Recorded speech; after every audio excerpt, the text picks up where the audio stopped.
Hello friends, मैं हूं सन्मय प्रकाश और आप देख रहे हैं यूट्यूब चैनल सरकारी जॉब न्यूज़। ये फर्स्ट एंड सेकंड जून 2021 के इंपॉर्टेंट करंट अफेयर्स क्वेश्चंस हैं। कई टॉपिक है, जैसे भारत में जो कोविड-19 का वेरिएंट पाया गया था उसका नया नाम WHO ने क्या रखा है। पूरे वेरिएंट के नाम रखने के लिए पूरी एक व्यवस्था रखी है WHO ने, तो क्या है, कैसे है। इसके अलावा GDP के जो आंकड़े आए हैं उसके बारे में काफ़ी डिटेल में बात करेंगे, क्योंकि अर्थव्यवस्था का मामला है और एग्जामिनेशंस में इससे रिलेटेड क्वेश्चन आते ही हैं। इसके अलावा भी कई और टॉपिक हैं, उन सब पे डिटेल में जिक्र करेंगे, आपको बताएंगे। और इसका PDF भी अवेलेबल है, इस वीडियो के डिस्क्रिप्शन में फ्री में अवेलेबल है। तो शुरू करते हैं। और पहला क्वेश्चन सबसे इम्पॉर्टेंट, वर्ल्ड हेल्थ ऑर्गेनाइजेशन ने भारत में पाए गए कोविड-19 के वेरिएंट का नया नाम क्या रखा है। देखिए, इंडिया में 2 वेरिएंट पाया गया था, तो इसका आंसर होगा B और C, यानी डेल्टा और कप्पा। ठीक है, डेल्टा और कप्पा ये नाम रखा गया। देखिए, अलग अलग देशों में कोविड-19 का वेरिएंट मिल रहा था। शुरुआत तो चीन से हुई, चीन से कोविड-19 का वायरस निकला और पूरी दुनिया में फैल गया। लेकिन वायरस जो होता है वो वक्त के साथ अपना रूप बदलता है। ओके, तो इंडिया में वायरस ने 2 बार रूप बदला, ऐसा देखा गया है। लेकिन अगर मीडिया में की बात करें या WHO की ही प्रेस ब्रीफिंग जो हो रही थी, उसमें इंडियन वेरिएंट का नाम दिया जा रहा था, या फिर इंग्लैंड में मिला, ब्रिटेन में मिला तो ब्रिटिश वेरिएंट, या ब्राज़ील में मिला तो ब्राज़ीलियन वेरिएंट, ये कहा जा रहा था। इस बात को लेकर इंडिया ने काफ़ी आपत्ति जताई WHO में कि आप ये नाम क्यों रख रहे हो, इंडिया के से क्यों जोड़ रहे हो कोविड-19 को, क्योंकि उत्पत्ति तो चाइना से हुई है कोविड-19 वायरस की, उसकी वजह से पूरी दुनिया तबाह है और इंडिया भी बहुत ज़्यादा परेशान हुआ है, कितने लोग, लाखों लोग मारे गए। ओके, तो इसी के बाद नया सिस्टम WHO ने बनाया है, जिसमें अब WHO ने इंडिया, ब्रिटेन, दक्षिण अफ्रीका सहित कई और देशों में जो वेरिएंट पाया गया है कोरोना का, जो म्यूटेट होकर बदल गया, तो उसका नाम अब ग्रीक भाषा के अक्षरों के इस्तेमाल से किया जाएगा। ओके, तो इस नियम से पहली बार जो भारत में पाया गया था कोविड-19 का जो एक अलग तरह का वेरिएंट है, उसका भी ये नाम आप देखेंगे कि अलग रखा गया है। तो जैसे कप्पा है, कप्पा नाम रखा गया है, ये B.1.617.1 ये वेरिएंट था, और इसका जो सैंपल है वो अक्टूबर में लिया गया था और अप्रैल 2021 में इसके बारे में, इसके इफेक्ट के बारे में पूरा पता चला था। ठीक है, तो इसको इंडियन वेरिएंट कह दिया जा रहा था, और ये इंडिया के लिए तो बहुत गलत बात थी कि आप इंडियन वेरिएंट क्यों कह रहे हो। उसका जो चीन से जब निकला है तो आप इंडिया को क्यों कनेक्ट कर रहे हो इस पूरे मसले पर। ओके, इसके अलावा एक और वेरिएंट था B.1.617.2, इसका नाम अब डेल्टा रखा गया है WHO के द्वारा। ओके, तो ये स्थिति है। इसी तरह ब्रिटेन में जो पाया गया है उसको अल्फ़ा, दक्षिण अफ्रीका में जो पाया गया है उसको बीटा। ओके, ये रहा अल्फ़ा, ये बीटा, तो ये अलग अलग नाम रखा गया है। ओके, दरअसल क्या हुआ कि आपको पता ही है, मई महीने की शुरुआत में हम लोगों ने देखा है कि भारत सरकार ने इंडियन वेरिएंट कहने पर काफ़ी आलोचना की थी। तो उसी के बाद सोशल मीडिया को भी कहा गया था, तमाम फेसबुक, ट्विटर, कि जहाँ जहाँ इंडियन वेरिएंट लिखा हुआ है उस सबको हटाओ। ओके, हालांकि एक बात मैं बता दूं कि WHO ने कभी भी आधिकारिक तौर पर, यानी डॉक्यूमेंट में, इंडियन वेरिएंट का नाम नहीं बोला था। हाँ, प्रेस ब्रीफिंग में अक्सर ये देखा गया था कि इंडियन वेरिएंट कह के बुलाया जाता था। ओके, तो अब WHO की कोविड-19 की टेक्निकल जो प्रमुख है मारिया वैन करखोव, तो उन्होंने ट्वीट किया है और ये कहा है कि किसी भी देश को वेरिएंट खोजने और उसकी जानकारी देने के लिए बदनाम नहीं करना चाहिए। मतलब इंडिया ने उस वेरिएंट के बारे में बताया कि एक नए तरह का वेरिएंट है जो कि बहुत खतरनाक स्थिति में देश में फैल रहा है, और इंडिया को ही एक तरह से बदनाम किया जा रहा था। तो उस पर ये ट्वीट आया है और भारत के कहने पर पूरा सिस्टम चेंज किया गया। ठीक है, मुझे लगता है कोविड-19 को लेकर ये जो स्थिति है वो समझ गए होंगे आप। इम्पॉर्टेंट है एग्जामिनेशन के लिए। आगे बढ़ते हैं। अगला क्वेश्चन GDP से जुड़ा हुआ है। ओके, और दोस्तों, अगर ये वीडियो पसंद आ रहा हो तो अपने दोस्तों को ज़रूर शेयर कीजिएगा, व्हाट्सएप पे, फेसबुक पे, टेलीग्राम पे। ओके, ताकि ज़्यादा से ज़्यादा लोगों तक ये इम्पोर्टेंट जो करंट अफेयर्स है वो पहुंच सके और मेरा भी उत्साह बढ़े। अगला क्वेश्चन होगा, वित्त वर्ष 2020-21 में भारत का सकल घरेलू उत्पाद यानी ग्रॉस डोमेस्टिक प्रोडक्ट जीडीपी, उसका ग्रोथ रेट क्या रहा, विकास दर क्या रहा? इसका आंसर होगा -7.3%। ओके, मतलब ये हुआ कि जीडीपी में पिछले फाइनेंशियल ईयर यानी 2019-20 की तुलना में वित्त वर्ष 2020-21 में, मतलब 19-20 की तुलना में 20-21 में जीडीपी में 7.3% की गिरावट हुई है। हमारे देश की अर्थव्यवस्था पहले की तुलना में 7.3% सिकुड़ गई है। अगर अर्थव्यवस्था 100 थी, मतलब 100 रुपये, अगर देश की स्थिति मान लो आप 100 रुपये थी, तो अब वो उसकी जो स्थिति है वो घटकर यानी 7.3 रुपया कम हो गया। ओके, तो इसलिए ये सिकुड़ गई है इकॉनमी, ये कहते हैं। और इसका इसकी बड़ी वजह रही वो कोविड-19 का प्रभाव और सरकार की नीतियां रही। ओके, अगर बात करें हम कि 2019-20 में जीडीपी का ग्रोथ रेट क्या था, तो पॉजिटिव में था 4.2%। ओके, और अभी 7.3% पर आके चला गया। लगातार हम लोग देख रहे हैं कि 5 साल में जो जीडीपी है वो लगातार डाउन हो रहा है। शुरुआत से ही सरकार की जो नीतियां रही उसकी वजह से लगातार डाउन होता रहा और ये कहा गया कि हम आगे और अच्छा करने जा रहे हैं और अच्छा करने जा रहे हैं। ओके, 2019-20 में 4.2 पर आ गए थे हम लोग, कहाँ से 8.26 से, और अब चूंकि कोविड-19 आया और हम लोग देख रहे हैं कि -7.3% जीडीपी है। ठीक है, कौन जारी करता है जीडीपी का आंकड़ा? तो राष्ट्रीय सांख्यिकी कार्यालय, ओके, NSO जारी करता है। ये इंपॉर्टेंट बात है।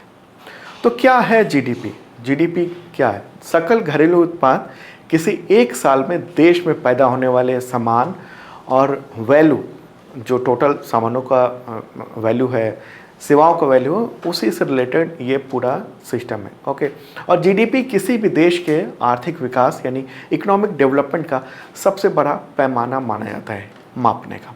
ठीक है, अधिक जीडीपी का मतलब है देश की आर्थिक बढ़ोतरी हो रही है, अर्थव्यवस्था में ज़्यादा रोजगार पैदा हो रहा है। अगर जीडीपी कम हो रही है, इसका मतलब है कि आर्थिक तौर पर हम पिछड़ रहे हैं, कोई भी देश पिछड़ रहा है और बेरोजगारी की समस्या वो बढ़ रही है। तो कैसे होती है जीडीपी का कैलकुलेशन? ये इंपॉर्टेंट है, ये समझना चाहिए आपको। जीडीपी का ये कैलकुलेशन कैसे होता है, तो आप देख रहे हो। Okay, GDP equal to C + I + G + X - M।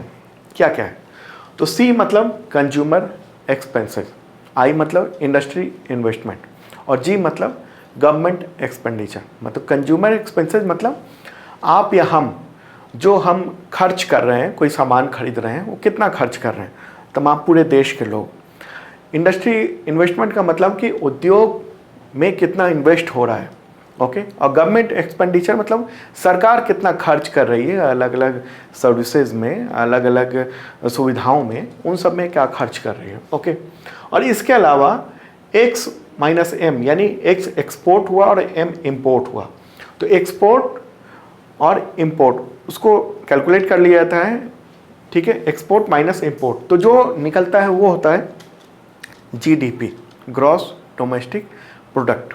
तो 2020-21 में जीडीपी का आंकड़ा क्या रहा? 20-21 का मतलब क्या हुआ? अप्रैल 2020 से मार्च 2021 तक का। ठीक है, तो वास्तविक जीडीपी यानी रियल जीडीपी, देखिए 2 तरह के जीडीपी होते हैं, एक रियल जीडीपी होगा, एक नॉमिनल जीडीपी हो गया। तो मेनली हम लोग जो कैलकुलेट करते हैं या कहीं बताया जाता है रियल जीडीपी पर ही बताया जाता है। ठीक है, तो उसी में -7.3% हमारा जीडीपी ग्रोथ देखने को मिला, मतलब हम कम रहे, पिछड़ गए पिछले साल की तुलना में। तो वर्ष 2020-21 में जो हमारा जीडीपी रहा है वो रहा है 135.13 लाख करोड़ रुपए। अगर पिछले साल हमारी जीडीपी यानी पूरी जो अर्थव्यवस्था है वो कितने की रही थी, तो 145.69 लाख करोड़ रुपए। ओके, तो ये अंतर देखने को मिल रहा है हम लोग को जीडीपी में। ठीक है, ये स्थिति देखने को मिल रही है। तो अब देख लेते हैं कि किस तिमाही में जीडीपी का ग्रोथ रेट कितना रहा। ये है गवर्नमेंट ऑफ इंडिया का डेटा पूरा, जो अभी फाइनल होके आया है एनएसओ का, जिसने जारी किया है। ओके, तो फर्स्ट क्वार्टर मतलब कि अप्रैल से जून 2020 में जो जीडीपी का आंकड़ा रहा वो -24.4 रहा। ओके, कई जगह आप आंकड़ा जो है -23.9 देखेंगे, लेकिन वो पुराना आंकड़ा था। बदल के यानी रिवाइज होके जो आंकड़ा आया है फर्स्ट क्वार्टर का वो है -24.4%। सेकेंड क्वार्टर में -7.4% हो गया। थर्ड क्वार्टर में पॉजिटिव हुआ 0.5%। ओके, और फोर्थ क्वार्टर में यानी अभी जनवरी से लेकर मार्च 2021 का जो क्वार्टर है उसमें जीडीपी का आंकड़ा ये पॉजिटिव में रहा है 1.6%, यानी +1.6%। तो ये पूरा जीडीपी का ये आंकड़ा हम लोग को देखने को मिल रहा है। ठीक है, तो अब बात कर लेते हैं हम लोग की पूरे साल की क्या जीडीपी रही, तो -7.3%। ओके, और अगर हम देखें कि पिछले कुछ सालों में क्या स्थिति रही है जीडीपी की, तो आप देख रहे हो ख़ास तौर पे हम लोग देख रहे हैं 2016-17 से लगातार जीडीपी में गिरावट देखने को मिल रही है। मतलब पिछले कई सालों से ही हमारी अर्थव्यवस्था की स्थिति खराब थी। हालांकि गवर्नमेंट यही कहती रही कि हम आगे बहुत बेहतर करने वाले हैं, लेकिन लगातार हम लोग देख रहे हैं कि डाउन होते जा रहे हैं। और कोविड-19 का इफेक्ट आया, पहले से हमारी अर्थव्यवस्था बेहतर नहीं थी, तो उसका नतीजा हुआ हम लोग -7.3% पर चले गए। अगर हम बात करें कि पिछले कुछ सालों में क्या हालात रहे हैं, तो पिछले 40 साल में जीडीपी का सबसे बुरा दौर देखने को मिल रहा है, सबसे खराब दौर। इससे पहले अगर खराब दौर की बात करें तो 1979 और 80 के बीच में वो ग्रोथ रेट जो है वो -5.24% आया था। ओके, क्या वजह थी? उस दौरान बहुत ज़्यादा सूखा पड़ा था। इसके अलावा अंतर्राष्ट्रीय बाज़ार में कच्चे तेल की कीमत बहुत ज़्यादा बढ़ गई थी, उस समय अचानक से दोगुना हो गई थी। लेकिन इस वक्त तो कोविड-19 है और हालांकि जो कच्चे तेल का दाम है वो गिरा हुआ है अंतर्राष्ट्रीय बाज़ार में, लेकिन लोगों को महंगा मिल रहा है। ओके, तो उस समय ये जनता पार्टी की सरकार थी, भारतीय जनता पार्टी नहीं, उस समय अलग जनता पार्टी थी, उसकी सरकार थी जो कि 33 महीने बाद ही गिर गई थी। ठीक है, तो इसका क्या असर है, मतलब जीडीपी डाउन होने का क्या असर है? थोड़ा डिटेल हो रहा है, लेकिन समझना आपको ज़रूरी है, बेसिक कंसेप्ट पूरा होना चाहिए। बेरोजगारी की स्थिति पर बात करें तो मैं बताऊं कि सरकार ने बेरोजगारी और रोजगार के आंकड़े तो देना बंद कर दिए हैं पिछले कुछ सालों से। उस सरकार का ये कहना है कि दो ही मत आंकड़े, तो फिर इस पर ज़्यादा चर्चा ही नहीं होगी कि बेरोजगारी हो रही है, ऐसा मेरा मानना है। पर्सनली सरकार ने नहीं कहा है, लेकिन प्राइवेट थिंक टैंक है centre for monitoring Indian economy यानी CMIE, प्राइवेट एजेंसी है, वो अलग अलग वक्त पे बेरोजगारी के आंकड़े जारी करती रहती है। तो आप न्यूज़ देख रहे हो इंडियन एक्सप्रेस का सेकेंड वेब में, ये हम लोग देख रहे हैं कि क्या है, 1 करोड़ से ज़्यादा भारतीयों की नौकरी चली गई है। सेकेंड वेब की बात कर रहे हैं। और 97% से ज़्यादा परिवार की इनकम घट गई है, जो कमाते थे उससे कम हो गई है। साइड इफ़ेक्ट क्या है? जिन लोगों की नौकरियां गई हैं या निकाल दिए गए हैं, उन्हें दोबारा मुश्किल से रोजगार मिलेगा, ऐसा कहना है विशेषज्ञों का।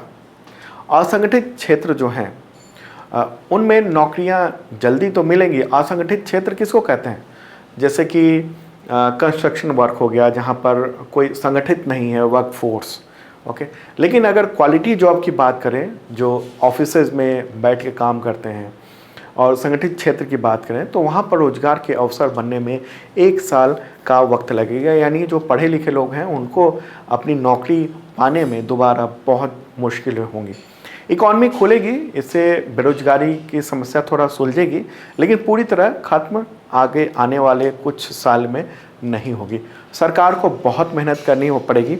और एक और बात बताऊं कि अब सरकार को तमाम जो एक्सपर्ट हैं वो ये कह रहे हैं कि आप रुपए छापो, मतलब कि सरकार के पास अगर पैसे नहीं है तो RBI रुपए छापे, प्रिंट करे और उसको अलग अलग मद में जनता को दे, ताकि जनता के पास पैसे आए और वो खर्च करे। उदय कोटक जो कि CII के प्रेसिडेंट है। CII क्या है? जो इंडस्ट्रीज हैं उन सब के संगठन है, तो उसके प्रेसिडेंट है उदय कोटक। कोटक महिंद्रा के अभी वो मालिक हैं और MD और CEO हैं। ओके, तो उनका भी ये कहना था कि रुपए छापने चाहिए। इसके अलावा भी और भी एक्सपर्ट्स का यही कहना रहा है। चलिए, थोड़ा लंबा हुआ इस GDP के मुद्दे पर, क्योंकि GDP बहुत इंपॉर्टेंट हो जाता है और आसानी से अगर समझ में आया है तो इस वीडियो को शेयर जरूर करना तमाम दोस्तों को। अगला क्वेश्चन राजकोषीय घाटा से रिलेटेड है देश का। उससे पहले बता दूं कि 2021 का जनवरी से मई तक का करंट अफेयर्स PDF अवेलेबल है। इस वीडियो के डिस्क्रिप्शन में काफ़ी डिटेल में कंटेंट है। जैसे मैं बताता हूं डिटेल में, वैसे ही डिटेल में नोट्स भी दिया हुआ है हर क्वेश्चन आंसर के नीचे, MCQ के नीचे। तो आपके समझने में काफ़ी काम आएगा, कंसेप्ट क्लियर हो जाएगा बहुत सारे मुद्दों पर। ओके, तो अभी तक का करंट अफेयर्स अवेलेबल है, इस वीडियो के डिस्क्रिप्शन में चेक कर लेना। और 2020 का भी है PDF करंट अफेयर्स का, और बुक तो अमेजन पर बेस्ट सेलर है, देख सकते हो आप। अगला क्वेश्चन होगा फाइनेंशियल ईयर 2020-21 में देश का राजकोषीय घाटा यानी फिस्कल डेफिसिट कितना रहा है? आंसर होगा 9.3%। ओके, अगर रकम के लिहाज से देखें, ये जो घाटा है वो 18.21 लाख करोड़ रुपए होता है। 18.21 लाख करोड़ रुपए। किसने ये डेटा जारी किया है? तो कंट्रोलर जनरल ऑफ अकाउंट्स यानी CGA ने ये डेटा जारी किया है। ओके, हालांकि फिस्कल डेफिसिट का जो अनुमान है, वित्तीय घाटे का अनुमान, वो 9.5% था, लेकिन ये एक्चुअल में 9.3% रहा। राजकोषीय घाटा क्या होता है या फिस्कल डेफिसिट क्या होता है? देखिए, सरकार ने जितना खर्च किया है उससे 9.3% कम इनकम हुआ है। मतलब इनकम कम हुआ और खर्च ज़्यादा हुआ है, इसी को राजकोषीय घाटा कहते हैं।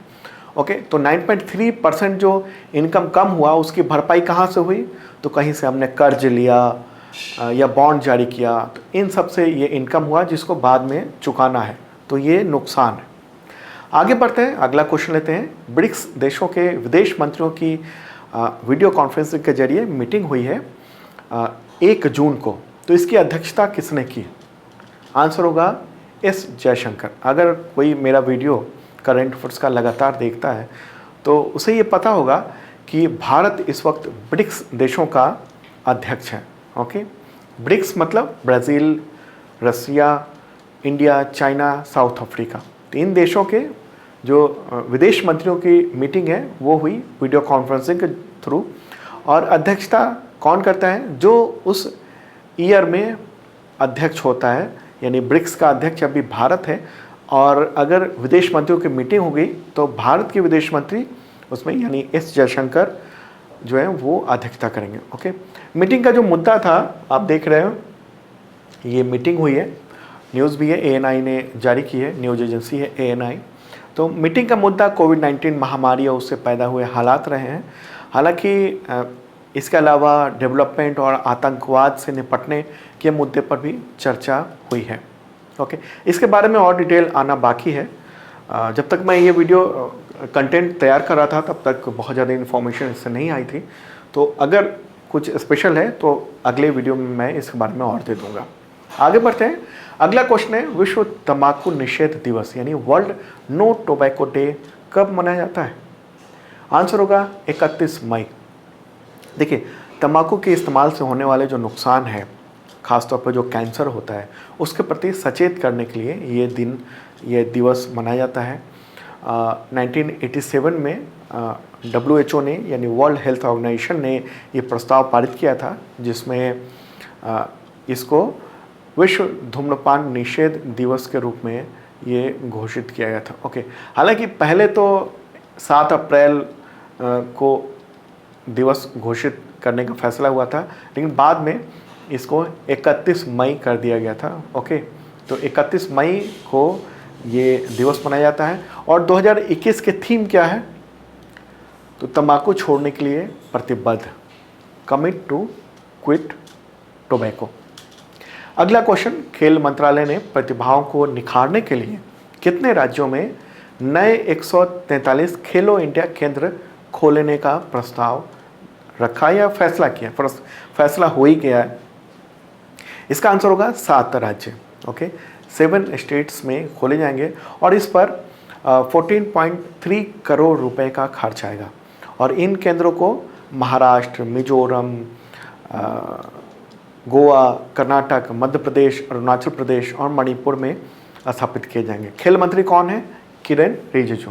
ओके, तो उन्होंने कहा है कि भारत को 2028 के ओलंपिक में टॉप 10 कंट्री में शामिल करने का लक्ष्य रखा गया है, प्रयास किया जा रहा है और उसी के तहत खेलो इंडिया को आगे और बढ़ाया जाएगा ताकि ज़्यादा से ज़्यादा जो लड़के हैं, खिलाड़ी हैं, वो सब इसमें पार्टिसिपेट कर सकें, उनकी ट्रेनिंग हो सके। ओके, और आपको बता दूं कि 217 केंद्र पहले ही से राज्यों में खोले जा चुके हैं अलग अलग जगहों पर। ठीक है, तो खेलो इंडिया की बात हो रही है। 2 तरह के गेम्स होते हैं, यूथ गेम्स होता है और स्कूल गेम्स होता है। ओके, तो पहला खेलो इंडिया एनुअल गेम्स कब आयोजित किया गया था? 2018 में। ओके, और अगला यानी 2021 में खेलो इंडिया गेम्स कब और कहाँ होगा? तो पंचकुला में होगा, हरियाणा में। 21 नवंबर से 5 दिसंबर 2021 का डेट जो है वो तय है। अगर कोविड-19 का इफेक्ट धीरे धीरे कम होता गया तो आयोजन होगा, अगर नहीं हुआ तो आगे पता नहीं आयोजन होगा भी कि नहीं। अभी तक तो ये तय है कि आयोजन होना है। ओके, नवंबर में। ठीक है, अच्छा, पिछले साल खेलो इंडिया आयोजन कहाँ पर हुआ था? एक क्वेश्चन होता है। हुआ था गुवाहाटी में, जनवरी 2020 में आयोजित किया गया था ये। आगे बढ़ते हैं, अगला क्वेश्चन लेते हैं। स्मार्ट किचन योजना किस राज्य में शुरू की गई है? किस स्टेट में? आंसर होगा केरल। केरल में ये योजना शुरू की गई है। स्मार्ट किचन के तहत ये होगा कि केरल में महिलाओं को किश्त योजनाओं के तहत कम ब्याज दर पर रसोई घर के अपग्रेडेशन के लिए सरकार जो है लोन देगी और घरेलू श्रम को कम करना यही उद्देश्य है ताकि किचन बेहतर हो सके। ओके, केरल की बात हो रही है। केरल का मैप आपने देखा होगा, इस देश के मैप में यहाँ पर ये केरल है। ठीक है, वहाँ के मुख्यमंत्री कौन है? पी विजयन। गवर्नर कौन है? आरिफ मोहम्मद खान। और राजधानी तिरुवनंतपुरम। अगला क्वेश्चन है, विश्व दुग्ध दिवस कब मनाया जाता है, यानी वर्ल्ड मिल्क डे? आंसर होगा 1 जून। ओके, 1 जून को मनाया जाता है। 1 जून है। स्वास्थ्य के लिए दूध बहुत इंपॉर्टेंट है, हमारी डाइट का बहुत इंपॉर्टेंट हिस्सा है। ओके, 2021 की थीम क्या है? पर्यावरण, पोषण और सामाजिक अर्थशास्त्र के संदेशों के साथ डेयरी क्षेत्र में स्थिरता। आगे बढ़ते हैं, अगला क्वेश्चन लेते हैं। वैश्विक मातृ पितृ दिवस कब मनाया जाता है? ग्लोबल पेरेंट्स डे की बात हो रही है। आंसर होगा 1 जून। ओके, संयुक्त राष्ट्र की ओर से ये दिवस घोषित है। ओके, आगे बढ़ते हैं, अगला क्वेश्चन होगा, संयुक्त राष्ट्र शांति मिशन यानी United Nations peace keeping mission के किन 3 भारतीयों को मरणोपरांत संयुक्त राष्ट्र के प्रतिष्ठित मेडल से मई 2021 में सम्मानित किया गया है? इसका आंसर आप देख रहे हैं, 3 लोग हैं शांति सैनिक।